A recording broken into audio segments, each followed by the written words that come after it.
What's up, family? All right. So you see all this stuff jotted on the board back here? I just did the entire live without actually being live. So that's been a little fascinating piece of my afternoon. So I'm gonna make sure that we're set up completely before I go back through this. And yeah, we'll go into all the goods all over again. I'm here to serve. That's what the mission driven mentors are here to do. Okay, but I do want to make sure that we are good and live. Um, Give me 1 second and I'll try again.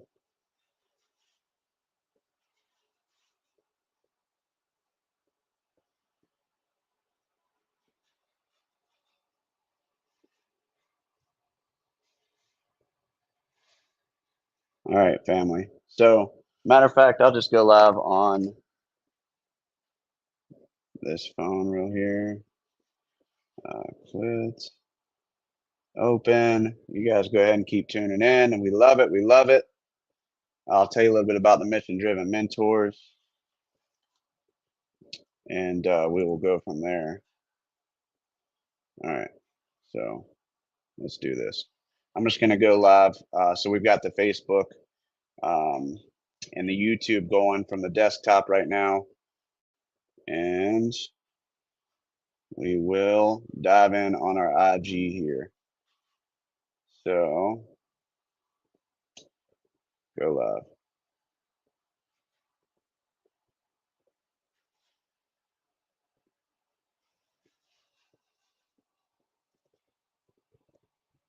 All right. Welcome to our very first Friday live. All right. Those of you on IG, I've got you logged in with my back camera here. So I do want to make sure that it's looking good. Let's see here. Yeah, it's looking good enough. So the mishap that happened, I thought I was live on StreamYard at 5 o'clock sharp, and that was not the case. And it's no problem, right? We're back live, and we will go through this training again. And I'm just going to go through these bullet points because I just wrote them all out. And clearly, I was not live. Okay. So, Jacob Mann, I'm one of the mission driven mentors over here in Clarkston, Washington, by the way, in North Carolina. I've been entrepreneur my whole life. I've always been drawn towards it. I've had a couple different ventures before I found the profession that I'm in now. And I'll tell you what, if I would have had mentorship, it would have made such a tremendous difference in my earlier ventures. But one, I was stubborn. So those of you that are stubborn out there, knock it off. Okay. It's no fun beating your head against the wall to learn something when there's so many people out here like the mission driven mentors offering you education and training inside of what you do as an entrepreneur. Because you got to understand that entrepreneurship, each of the processes that we go through are very similar from industry to industry. Different things are plug and play. Of course, you're not going to have the same exact script for every single industry. However, you can use this sales process that we're going to go through tonight in many different industries. Even if you're in nonprofit, okay, that's what we're going to go through right now. Is what you can do. All right. So let's break down the sales process. The mission driven mentor is going to come to you the first Friday night, 5 p.m. Pacific, 8 p.m. Eastern, each month, the first Friday, to bring you education, bring you training from our experiences. There's 7 of us here with the mission driven mentors, and our experience totals well over 100 years in the entrepreneurship industry. Okay. And we are eager to share some of our knowledge with you and hope to work with you one day. All right. But till then, enjoy our short form content, enjoy our lives. And yeah, let's dive in. All right. So I'll take you through some bullet points. Inside of the sales process, it's broken up into several different categories. Okay. Starting with the invitation or marketing. Inside of the invitation, this is how you get people to see and to take a look at what you have to offer. All right. And there's several different things that you can do marketing wise to get them there. And just so you know, the main part about this, so during this presentation, by the end of it, you're going to understand the number one thing that entrepreneurs do that is disastrous inside of the sales process, loses them tons of revenue, and I want to help you avoid that. So some of these we're just going to skim, do a brief overview, and then we're going to dive in to a couple very important ones. All right. So inside of invitation and marketing, it can be your offer, it can be your signage, it can be posters, it can be flyers, it can be social media posts. You get the point. All right. So even if you're a nonprofit, you still want people to know about your cause. You still want people to know what you are doing for that cause. That is the marketing side of things. Okay. Even if you don't like the term sales process, this is the process that gets people to invest in you, um, donate to your cause, right? Buy things from you, whatever. This process is going to be genuinely helpful for you. So, yeah, invitations, marketing. And another thing that is extremely, extremely important is to be inviting. Okay. And what I mean by that is how do you present yourself to your prospects, right? How do you present yourself on your social media? If you're an entrepreneur and you have a personal social media and you've got some far topics that ought not really be spoken about on social media, you need to get them off of there. Present yourself as a professional. I'm not saying don't be authentic, but understand that as an entrepreneur, you as a person, you're open for business all the time and people are watching you. Okay. So, how inviting are you? Okay, that's a big part of it. You can have all the marketing in the world, the best marketing in the world, but when they actually see you and look into you, and you're off brand, that's going to cause them possibly to look somewhere else. Okay, and make sure that you're set up and presented correctly to your target demographic. That's very important. Who is your target demographic, and are you speaking to them? And what you're doing with your marketing and what you're doing as invitation. Okay. Now we're going to dive into the presentation. This happens right after the invitation. So invitation to a presentation, right? 3 different stages inside of the presentation. You've got fact finding, proposing yourself as a solution, and the close. All right. So inside of fact finding, this part is crucial. Okay. This is where you're learning more about where they are right now in their current lifestyle, where they would like to be, okay? Because if they didn't want to be somewhere else in their current lifestyle or want to support in a different way, they wouldn't have come to you, okay? They wouldn't be in this presentation with you. They wouldn't have bit on for your marketing, okay? Things that they have tried in the past, okay? And clearly they probably didn't work if they're sitting with you right now. And a few things that have held them back from getting their desired results, okay? Very, very important. You're probably going to have to dig a little bit for that one because I usually try to get at least 3 things and I want them to be real things. Like, say that you are in the fitness industry, okay, and you have a client, you ask them, what's some things that have held you back from your fitness goals in the past? And they say, um, I felt like I was by myself, I really needed extra accountability. I had a lot of problems with my eating. Okay, I didn't eat the best, and I was really bored with the workout routine after a while. Matter of fact, let's change eating to time. They lacked the time. They lacked the time, and their workouts got boring, so they just decided to give it up. Okay, so you got accountability, time, and workout boredom. Remember those. Accountability,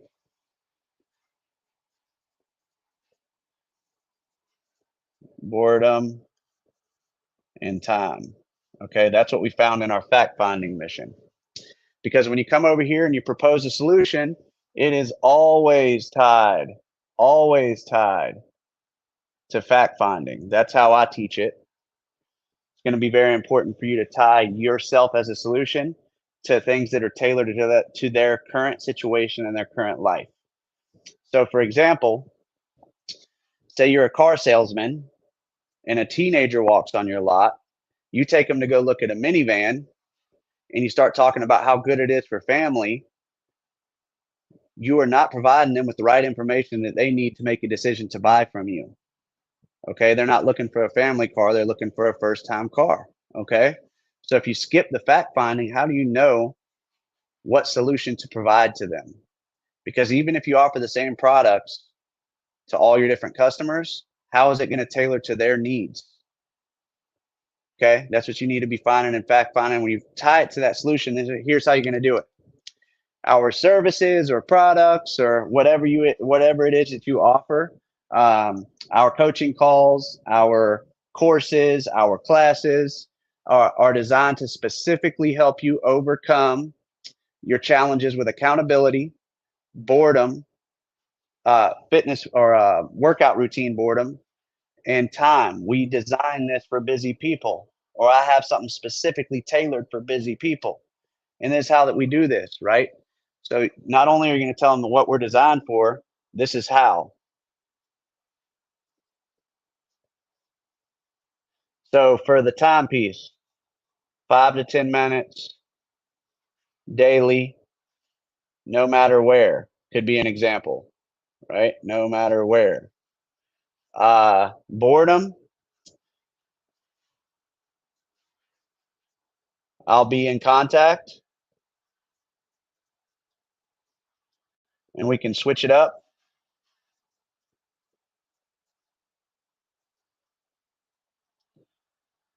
frequently.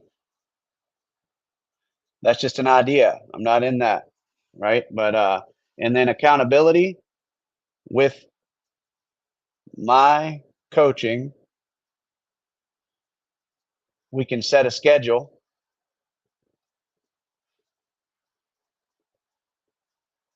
Dot dot dot. So we can set a schedule to make sure that I'm holding you accountable. We can put you in a structure like a chat to make sure that I help you stay accountable, and that other clients of mine can help you stay accountable, right? So whatever it is, whatever you find in fact finding, no matter what industry you're in, tie it to the proposition to propose that you're the solution for them, because they can choose anybody. So give them a reason to choose you. All right. So now we're going to go into the close. So if you did good enough in fact finding and proposing you as a solution, the close is going to come a lot more easy for you. It can be a simple question like, have you heard enough to make a decision? Right? It can be something super simple like that. And in future trainings, we probably will go deeper into different types of closes. But that's not what this training is for here tonight. Okay. So the closing is just making sure that you're able to make the transaction and sell the service or the product to your customer. Have you heard enough to make a decision yet? Cash, check, charge, right? Are you ready to move forward with me? Are you ready to jump into this process? We've got your back, right? Several different closes. You can look up online and find 1,000 different types of closes. But the thing is if you genuinely are caring enough to fact find your people and you tailor the solution to them, the close, as long as they are willing and able to move forward with that sale, they're most likely going to. Okay. Now, not everybody's going to be a yes. You're going to go through a lot of no's, but getting better at this process is going to help you out majorly. Okay. Now, the number one thing in my experience that I've seen people lose money on and fail at is the customer care process. A lot of people think that the sales process ends right here at the close, and that's simply not true. Like one of my audio mentors, Jim Rohn, says, there's pennies in the sale and there's fortune in the follow up. Okay. Very important. Fortune is in the follow up. And that's what we're getting ready to go into. So, inside of the customer care process, I've got it broken down in 3 different categories. We've got follow through, follow up, and nurture. Okay. So, follow through is simple, it's keeping your promises. Okay. And it's very important that you take notes. I'll go through this again. I went through this on the last when I thought I was live. But notes are so vital, especially like people have told me my whole life that I've got ADD or ADHD. It doesn't really matter. I think it's my superpower. Okay. But I want people to know that I care enough to keep what they're telling me down and to remember those things so I can recall them. So when I am proposing myself as a solution, I have all the facts right in front of me and I can simply tie that into what I have to offer. Okay. And it's also very important that if you promise something during the close or you promise something as you are proposing yourself as a solution, you write those promises down. Because how are you supposed to keep promises if you can't even remember the promises? Okay. So write down the promises, keep those promises. That's what this is about. You're going to build a strategy from the notes. Okay. So a strategy can be, for instance, say we'll go back to the fitness thing. So if they're starting on in your fitness plan and you promise them that you'll hold them accountable, that you'll have weekly calls with them, and that let's see, you promise that you're going to hold them accountable, provide them with different types of exercises so they don't get bored. It's going to be very important that you follow through with that. Okay. And what you can do is right there after you close and you swipe the card, you put it in your calendar, you set alarms to remind you that that weekly coaching call is coming up, or you have a 2 week reminder that pops up that says, hey, it's time to switch up so and so's routine. Okay, because you made those promises. If you're in the car industry and you say that you guys provide service for the next 24 months, and you fail to follow through with that, it's going to look really bad, right? The customer care process is how you're going to get future purchases from this person and how you're going to get referrals. That's very important to understand. And referrals can be good or bad, right? They can tell people to stay away from you if you do not follow through with what you promised. All right. But if you do good in the customer care process, why would they not refer people to you? Okay. So different things you can do, set alarms, put them in your calendar right then. There's different apps like Trello, and you make that plan to follow through with what you promised. Okay. Next, we're going to go into follow up. And the reason why follow up and nurture are two different things. We're talking about short term follow up right now. And what I challenge you guys to do is put yourself in the perspective of your customer, right? Your ideal client. Focus on their needs, their desires, what they need, right? What they really want out of this program, and design a short term follow up structure specifically for that. Do they need to hear from you like an hour after they leave, depending on what you have to offer? Do they need to hear from you day 1, 2, 3, right? Personally, I want to make sure that first week to 2 weeks, they hear from me very frequently. And by doing that, you are showing them that you're following through with what you had, what you offered them, and actually going above and beyond. You got to understand these people. If they had it figured out, they probably wouldn't have come to you for your solution in the first place. So they're going to have a lot of questions.